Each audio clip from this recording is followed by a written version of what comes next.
जी नमस्कार। हम RPSC second grade mathematics में सिलेबस में जो पहला चैप्टर नंबर सिस्टम, उसके लिए 10th क्लास का एक चैप्टर एनसीईआरटी से पढ़ा था, रियल नंबर। आज हम उस रियल नंबर से संबंधित एग्जाम्पल है उनकी प्रैक्टिस करेंगे। कुछ कंसेप्ट है, सबसे पहले उनको देख लेते हैं। तो रियल नंबर में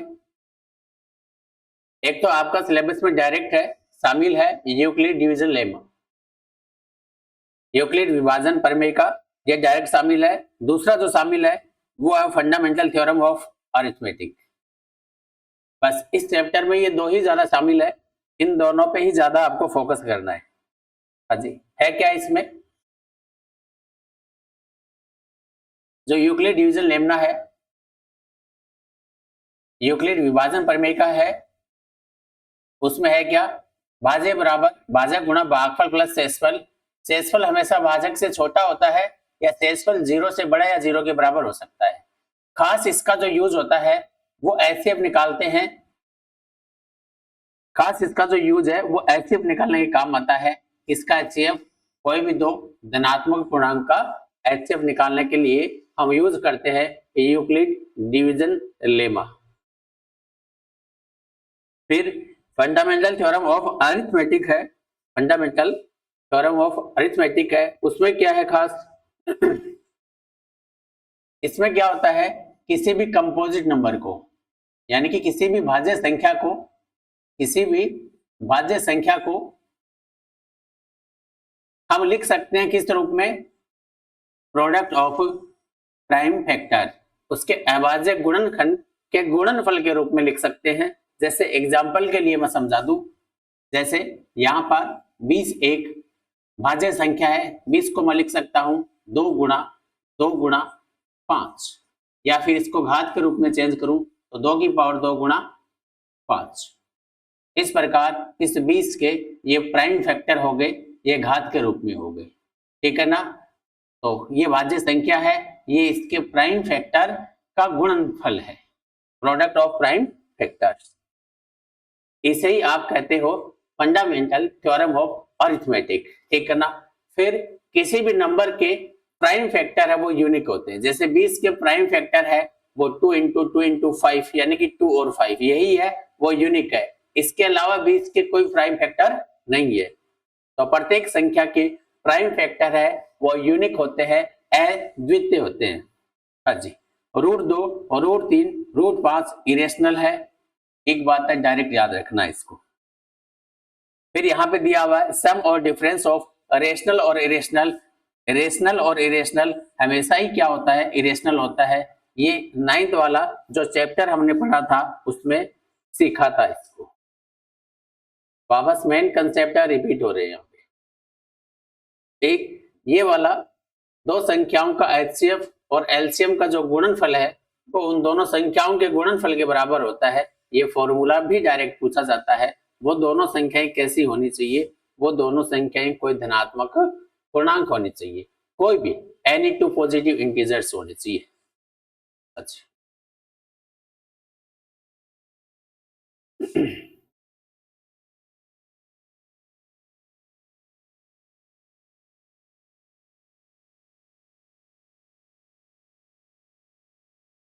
कुछ कंसेप्ट हैं और है, वो क्या है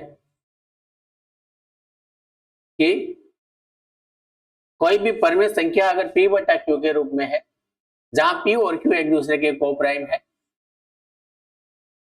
whose decimal expansion terminate, तो उनका दशमलव प्रसार है वो शांत कब होगा, जब प्राइम फैक्टर का रूप किसका, जो बट्टे में q है उसका, और उसका रूप कैसा होना चाहिए, 2 की पावर m या फिर 5 की पावर n या फिर दोनों साथ में, ठीक है ना।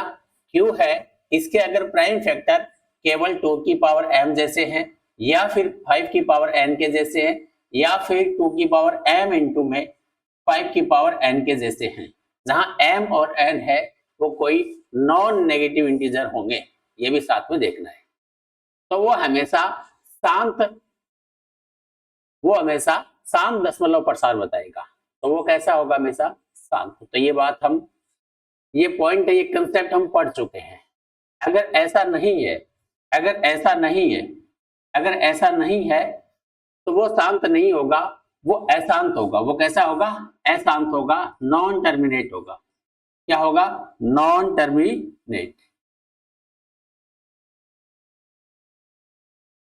अशांत आवर्ती वाला होगा, अशांत आवर्ती वाला होगा, अशांत आवर्ती। क्योंकि परमेय संख्याएं दो तरीके की होती है, शांत होती है या फिर अशांत आवर्ती होती है। ठीक है, तो ये कंसेप्ट भी आपको ध्यान में रखना है।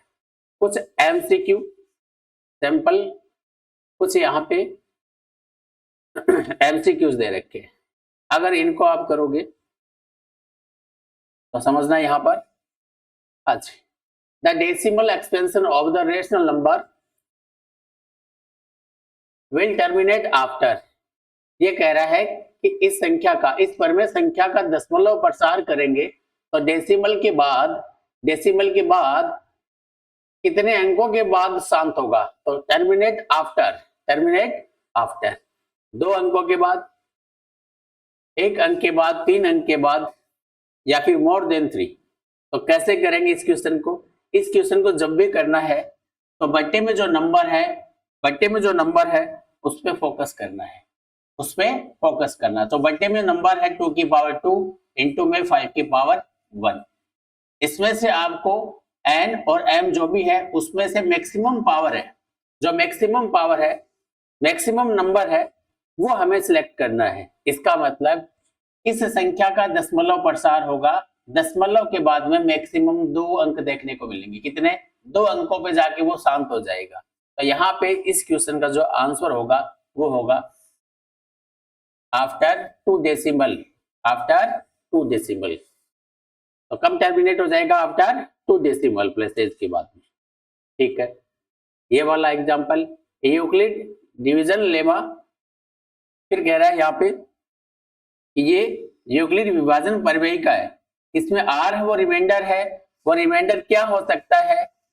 यहाँ पे आपको साफ साफ नजर आ रहा है, भाजक है वो b है, तो रिमाइंडर है वो भाजक से छोटा होगा और 0 के बराबर या 0 से बड़ा होगा। इसमें आंसर सी दे भी रखा है और आपको याद भी रखना है।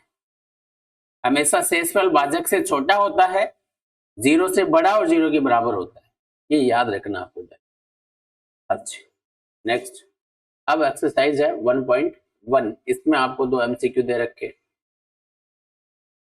ये तो नॉर्मल है, कोई भी सम पूर्णांक है वो हमेशा 2 से डिवाइड होगा, वो हमेशा 2 से डिवाइड होगा, तो वो आपको इस रूप में दिखेगा। कोई भी विषम पूर्णांक है वो हमेशा 2 से डिवाइड होने के बाद रिमाइंडर 1 बताएगा। 2 से डिवाइड होने के बाद शेषफल 1 देगा। ठीक है ना? तो ये तो सम और विषम की बात है।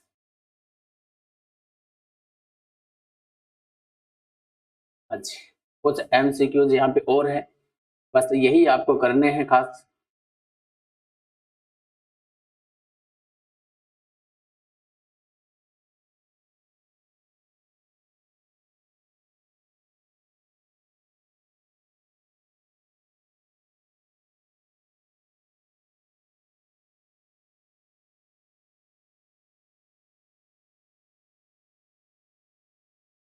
अच्छा, एक्सरसाइज में 2 एमसीक्यू, तीसरा एमसीक्यू हम चेक करें कैसे इसको हल करें।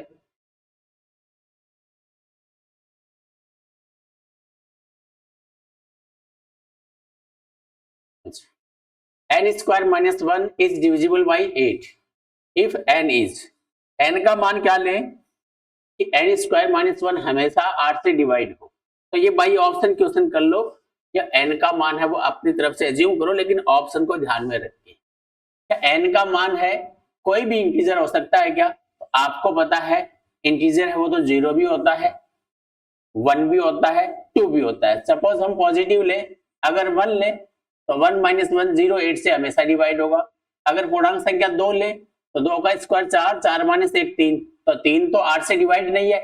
इसका मतलब ये वाला तो आंसर नहीं है। अगर आपको पता है अगर यहाँ पे n की वैल्यू 2 पॉसिबल नहीं है तो 2 तो नेचुरल नंबर भी होता है, इसका मतलब b भी पॉसिबल नहीं है। और 2 इवन भी होता है तो डी भी पॉसिबल नहीं है। तो आपके लिए यहाँ पे जो आंसर बना वो बना है ऑप्शन सी, ऑप्शन सी। बाकी आप चेक करके भी देख सकते हो। ये कह रहा है एन ऑड इंटीजर, कोई भी विषम पूर्णांक होना चाहिए, जैसे 1 पॉसिबल है, 1 के बाद में 3 पॉसिबल है, 5 पॉसिबल है। तो 1 तो देखा ही था, 1 - 1 0, 0 तो सभी से डिवाइड है तो 8 से भी डिवाइड होगा। 3 का स्क्वायर 9, 9 - 1 8, 8 8 से डिवाइड होगा। 5 का स्क्वायर कितना है 25, 25 - 1 24, 24 भी 8 से डिवाइड है। इस प्रकार 1 3 5 7 ये जितने भी विषम पूर्णांक है वो सब यहाँ पे पॉसिबल है। और विषम पूर्णांक वो नेगेटिव भी पॉसिबल है, क्योंकि नेगेटिव का स्क्वायर भी पॉजिटिव ही होगा यहाँ पे। तो इस प्रकार +-1 +-3 +-5 सब पॉसिबल है। ठीक है, हाँ जी। क्वेश्चन नंबर 4, क्वेश्चन नंबर 4 है HCF बताना है। अच्छा, HCF बताना नहीं है, इन दोनों का HCF वो इस रूप में है। तो सबसे पहले इन दोनों का HCF 65 का और 117 का HCF क्या होगा, इन दोनों का HCF क्या होगा। तो 13 × 5 = 65, 13 नहीं 117, इन दोनों का HCF है वो होगा 13। यूक्लिड विभाजन प्रमेय से हम निकाल सकते हैं। अब सवाल कह रहा है कि इसका इन दोनों संख्याओं का HCF है वो इस रूप में है। सवाल कह रहा है कि HCF है वो इसके बराबर है, m का मान बताओ। तो ये माइनस का इधर जाके किसका हो जाएगा, प्लस का। तो 0 3 1, m की वैल्यू डिवाइड करेंगे तो कितने,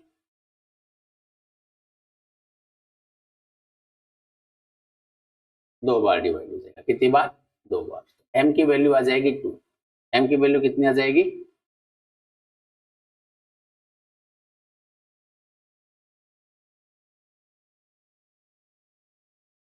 अच्छा सिंपल है। Question number 5, the largest number which divides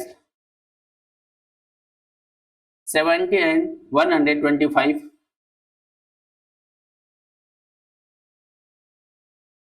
living remainder 5 and 8 respectively. ऐसी संख्या जिसका भाग इन दोनों में दे तो ये शेषफल 5 बताए और ये शेषफल 8 बताए। ऐसी कंडीशन में क्या करना आपको, ऐसी कंडीशन में आपको यहाँ पे करना है,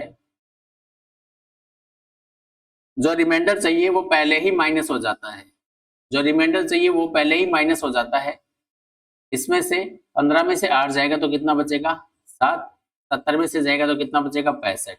अभी हमें देखा था 65 और 117 का जो HCF है, इन दोनों संख्याओं का जो HCF है वो आएगा 13। तो वो हाईएस्ट कॉमन फैक्टर या लार्जेस्ट नंबर है वो 13 है। वो क्या है 13 है। 13 का भाग 70 में 2 जाए 125 में, शेषफल है वो क्रम से 5 और 8 ही बताएगा।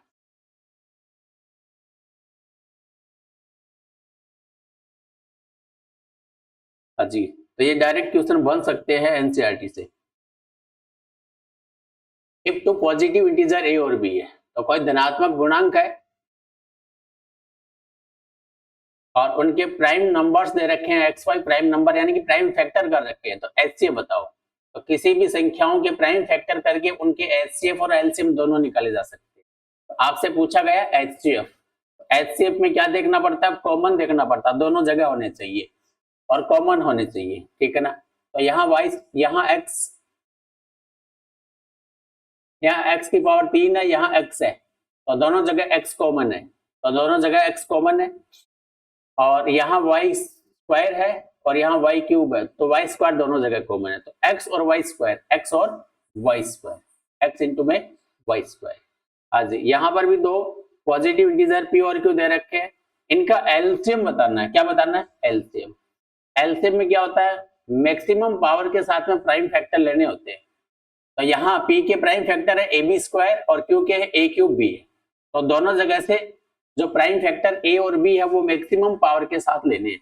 तो यहाँ A है, यहाँ भी A है, लेकिन मैक्सिमम पावर A क्यूब है तो A क्यूब आएगा, और B स्क्वायर B में मैक्सिमम पावर B स्क्वायर है, A क्यूब इंटू में B square, A cube into में B स्क्वायर।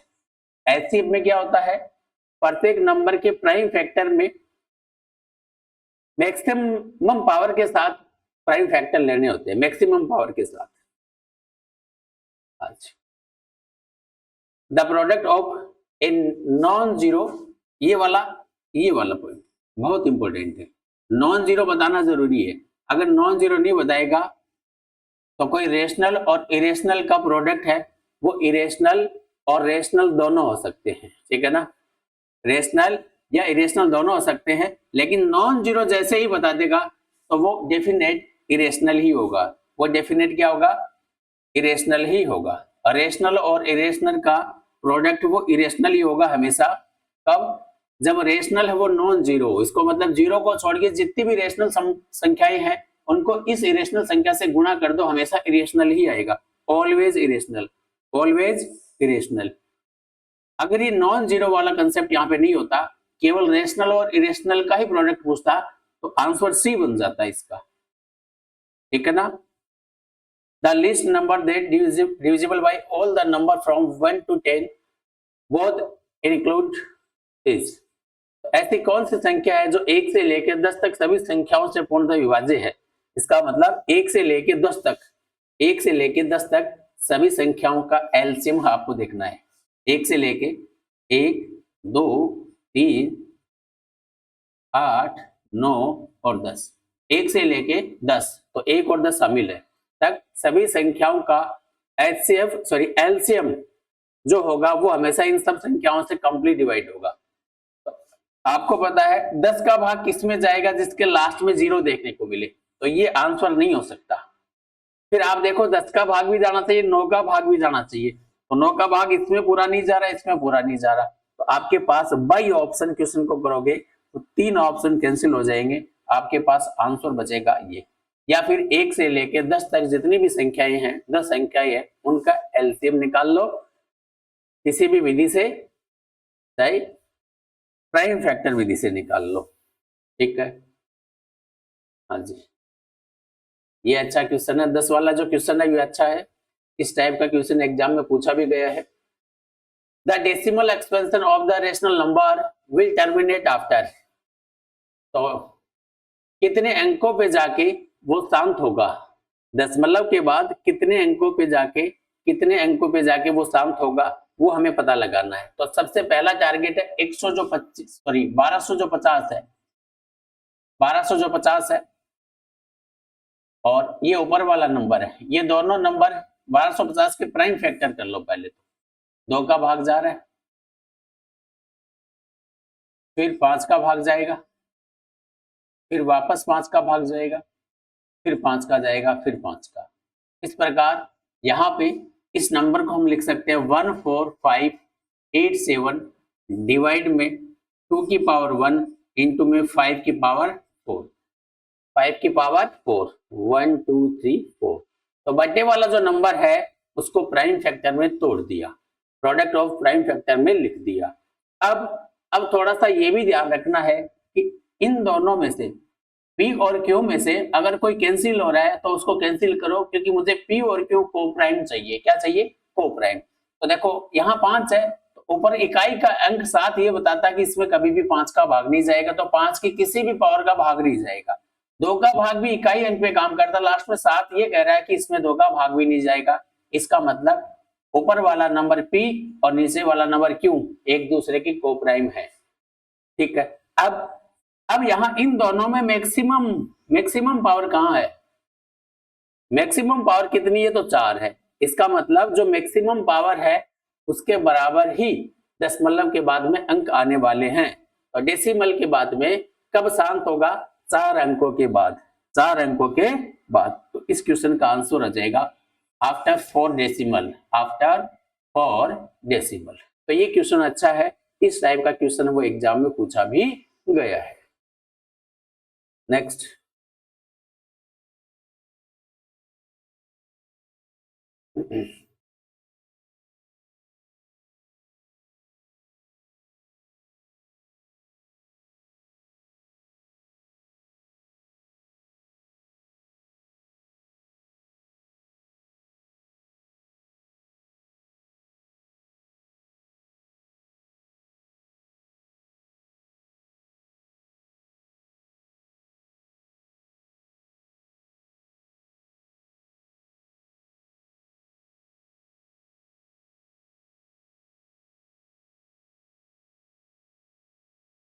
आज इस स्लाइड पर कुछ खास क्वेश्चन है इंपॉर्टेंट, वो कौन कौन से है यहाँ पे मैं आपको बता देता हूँ। सेकंड वाला और थर्ड, सेकंड और थर्ड ये खास है, ये याद रखने हैं। डायरेक्ट क्या कह रहा है, the product of two consecutive positive integer, यानी कि दो लगातार धनात्मक पूर्णांक संख्याएं हमेशा दो से विभाजित होती है। दो लगातार धनात्मक पूर्णांक संख्याओं का गुणनफल product of two consecutive positive integers है, वो इज डिविजिबल बाय 2 का मतलब कोई भी दो लगातार संख्याएं हमेशा दो से, कोई भी दो लगातार संख्याएं हैं उनका गुणनफल हमेशा दो से विभाजित होता है। फिर तीसरा जो स्टेटमेंट है वो कह रहा है तीन लगातार संख्याएं, कितनी, तीन लगातार संख्याएं हैं, उनका गुणनफल हमेशा 6 से डिवाइड होगा, उनका गुणनफल हमेशा किससे डिवाइड होगा, 6 से। अब इसको समझाने के लिए मैं आपको यहाँ पे कुछ प्रैक्टिस करवा देता हूँ। डायरेक्ट यहाँ से क्वेश्चन आ जाते हैं। दो लगातार संख्याएं, तो मान लो पहली संख्या, दो लगातार संख्याओं की हम बात करें, दो लगातार संख्याओं की हम बात करें तो मान लो पहली संख्या n है, पहली संख्या क्या है, n है, तो अगली संख्या है वो n+1 है। अब हो सकता है पहली संख्या कोई सम संख्या है, इसका मतलब 2q के रूप की है, तो अगली संख्या इससे एक ज्यादा होगी 2q+1 के रूप की। अब आपको यहाँ पे साफ साफ पता चल रहा है कि इसमें दो का भाग तो हमेशा जाएगा, दो का भाग तो हमेशा जाएगा। या फिर आप दो लगातार संख्याओं में पहली संख्या को अगर विषम मान के चलो तो विषम के बाद में अगली संख्या आएगी वो सम ही आएगी, क्योंकि इससे अगली संख्या इससे एक ज्यादा आएगी, तो वो आएगी 2q+1 ऐड करेंगे तो 1+1 कितना हो जाएगा, 2। यहाँ से 2 कॉमन आने के बाद पता चल रहा है कि यहाँ नंबर है वो 2 से डिवाइड होगा। ये जो नंबर है इसके प्राइम फैक्टर करेंगे, इसका एक प्राइम फैक्टर 2 होगा, इसका मतलब ये 2 से डिवाइड होगा। तो पहले हमने यहाँ पे क्या लिया, पहले हमने यहाँ पे इवन नंबर लेके किया, तो सेकंड वाला क्या हो गया, ओड। यहाँ पहले ओड नंबर लिया, ओड के बाद क्या आएगा, इवन। बस इसको याद रखना है। या फिर एग्जाम्पल से कोई भी धनात्मक पूर्णांक होने चाहिए, जैसे यहाँ पर मैं बात करूं, जैसे 1 × 2 ले लो, 2 × 3 ले लो, 3 × 4 ले लो, 4 × 5 ले लो, लगातार होने चाहिए। तो उनमें से कोई एक नंबर हमेशा 2 से डिवाइड होगा, जैसे यहाँ ये हो रहा है, ये हो रहा है, ये हो रहा है और ये हो रहा है। या फिर कह दो उनका गुणनफल हमेशा एक सम संख्या होगी, क्या होगी, एक सम संख्या होगी, ठीक है ना। तो चाहे इवन को ऑड से करो चाहे ऑड को इवन से, हमेशा जो रिजल्ट आएगा वो इवन आएगा, और इवन हमेशा ही किससे डिवाइड होते हैं, 2 से डिवाइड होते हैं। दो लगातार संख्याओं का गुणनफल हमेशा 2 से पूरा पूरा डिवाइड होगा। अब बात आती है तीन लगातार संख्याओं की, कितनी संख्याओं की, तीन लगातार संख्याओं की बात आती है। तो तीन लगातार संख्याएं क्या है, मान लो एक संख्या n है, उससे अगली n+1 है और उससे अगली n+2 है। तो तीन लगातार संख्याएं हैं। अभी अभी हमने देखा कि दो लगातार संख्याएं हमेशा 2 से डिवाइड होती है। तो चाहे इन दो लगातार संख्याओं की बात कर लो, चाहे इन दो लगातार संख्याओं की बात कर लो, तो ये दोनों का गुणा है वो 2 से डिवाइड होगा, या दूसरी और तीसरी संख्या का गुणनफल है वो 2 से डिवाइड होगा। तो कुल मिला के मैं ये कह सकता हूं कि इसमें भाग 2 का तो जाएगा ही जाएगा। वो अभी हमने चेक किया था, तीन लगातार है तो 2 तो लगातार है ही। अब हमें ये चेक करना है कि 2 के अलावा इन तीन लगातार संख्याओं में किसका और भाग जाएगा, तीन लगातार संख्याओं के गुणनफल में। आप चेक कीजिए, आप यहाँ पे चेक कीजिए, मान लीजिए पहली संख्या यहाँ पर, मान लीजिए पहली संख्या यहाँ पर कोई सम संख्या है, कोई सम संख्या है या कोई विषम संख्या है, ठीक है ना। या फिर कोई भी नंबर यहाँ पे सोच लीजिए, जैसे 1 है, 2 है और 3 है, 2 है, 3 है, 4 है, 3 है, 4 है, 5 है, लेकिन लगातार लेंगे तो आपको साफ साफ नजर आएगा आपको साफ साफ नजर आएगा हर जगह उन तीनों का गुणनफल है वो 3 से जरूर डिवाइड हो रहा है, 3 से जरूर डिवाइड हो रहा है। इसका मतलब 3 लगातार संख्याओं में 2 तो लगातार है तो 2 से तो विभाजित है, और 2 के साथ साथ वो 3 से भी विभाजित है। किससे विभाजित है? 3 से भी। और 2 और 3 से जो विभाजित होंगे वो इन दोनों के एलसीएम से भी विभाजित होंगे, इन दोनों के एलसीएम से भी विभाजित होंगे। और इन दोनों का जो एलसीएम है वो कितना है? 6। इन दोनों का एलसीएम कितना है? 6। इन दोनों का एलसीएम कितना है? 6। इसका मतलब 3 लगातार संख्या हमेशा 6 से डिवाइड होगी, ये याद रखना है। 3 लगातार धनात्मक पूर्णांक का गुणनफल है, 3 लगातार धनात्मक संख्याओं के गुणनफल में हमेशा 6 का भाग जाएगा। या फिर कह दो उन 3 लगातार संख्याओं में चाहे तो तीसरी संख्या, चाहे दूसरी संख्या, चाहे पहली संख्या, वो हमेशा उनमें से कोई ना कोई एक नंबर 3 से जरूर डिवाइड होगा। 3 लगातार संख्याओं में कोई ना कोई एक नंबर है वो 3 से डिवाइड हो रहा तो उनका गुणनफल है वो 3 से डिवाइड होगा। और 2 से पहले हो रहा था तो 2 और 3 से डिवाइड, दोनों से डिवाइड है तो 6 से भी डिवाइड होगा। बस ये याद रखना है यहाँ पे, बाकी कुछ खास है उस स्लाइड में है नहीं।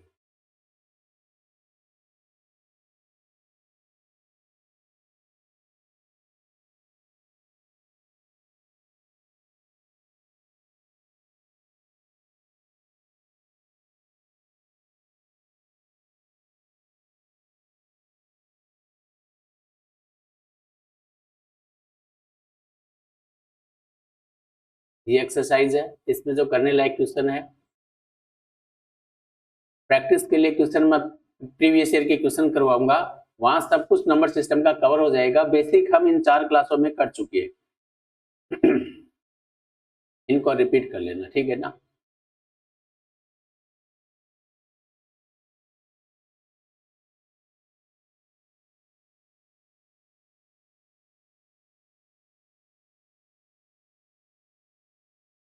अच्छा, 2 का क्वेश्चन है, इसमें आप देखोगे आपको पता चलेगा n n फिर 2 अधिक नंबर, फिर उससे 2 अधिक, यानी कि 2 के डिफरेंस में।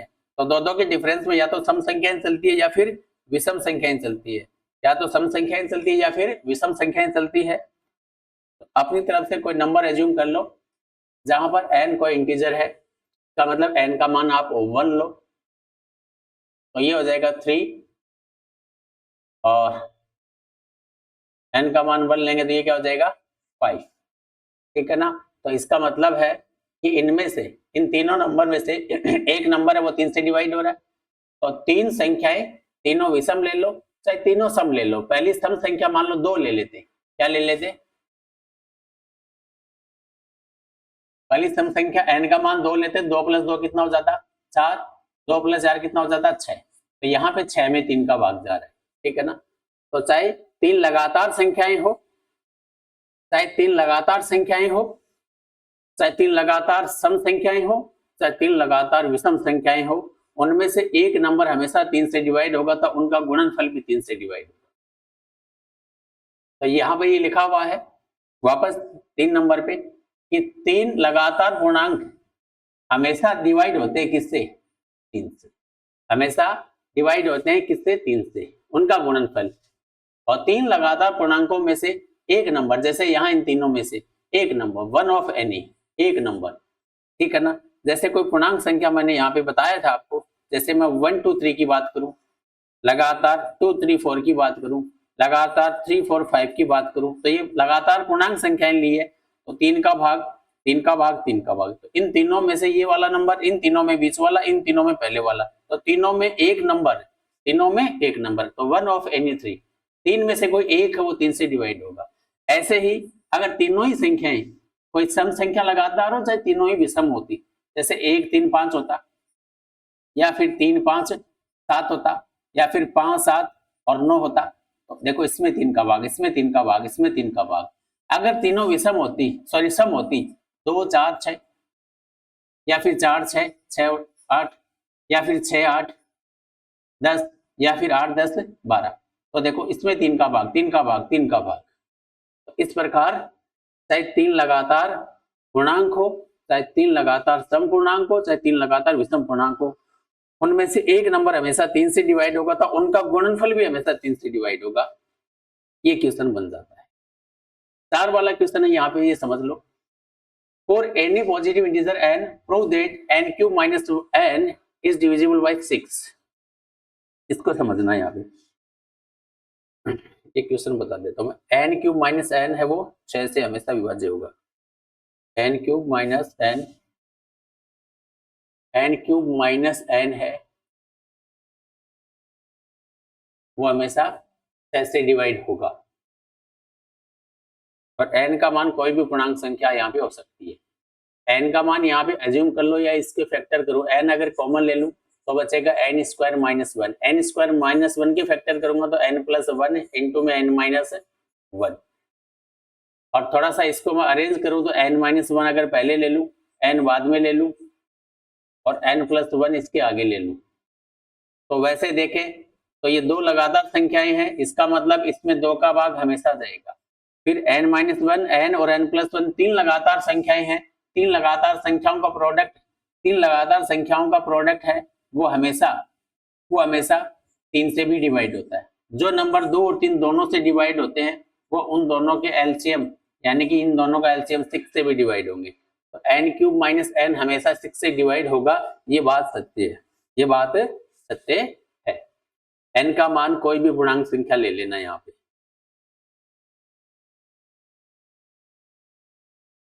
n का मान है वो कोई भी धनात्मक पूर्णांक ले लेना, धनात्मक पूर्णांक 1 से स्टार्ट करना, ठीक है। बस इसमें केवल इतना ही था।